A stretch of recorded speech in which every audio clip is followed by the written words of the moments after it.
টাকলা আবার সে আবার টাকলা এই তোমাকে না আমি কতবার করে বারণ করলাম যে তুমি আমার পুকুরের ধারে আসবে না, তুমি আবার আমার পুকুর ধারে আসছো। তুমি কালকে মাছ ধরেছো না আমার পুকুর থেকে? মাছ ধরেছি, আমার মাছ ছাড়িছে কে ছেড়েছে? তোমার আমার পুকুরে তুমি মাছ ছাড়লে কেন তাই বলো? আমি লিজ নিয়েছি, আমি মাছ ছাড়বো না, তুই ছাড়বি। লিজ কাকে টাকা দিয়েছো?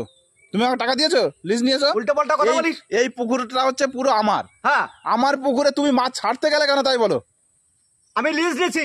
কার কাছ থেকে লিজ নিয়েছো? ওই যে সোমনাথ জানে লিজ নিয়েছি। সোমনাথ জানে? হ্যাঁ, সোমনাথ যেমন তুমিও তেমন।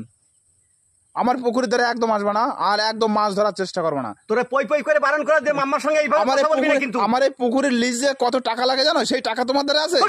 হ্যাঁ, উল্টো পাল্টা কথা। আমি টাকা দিছি না। কোথায় টাকা দিছো? কালকে ধরেছি, আগেও ধরেছি, আমি ধরবো, যা পারিস করে নিস। তুমি যদি আমার এবার পুকুরের ধারে দেখি না, একদম ঠ্যাং ভেঙে হাতে ধরা দেবো কিন্তু। ঠ্যাং ভাঙিয়ে? হ্যাঁ, সেই সুযোগ তোরে দেবো না, তোরে এখনই আমি পিটাবো। কি করবা তুমি? কটা ছিঁড়ে নিয়ে আমি কথা। আরে কি হলো? তুমি আমার মারতে যাচ্ছ কেন? হ্যাঁ হ্যাঁ হ্যাঁ,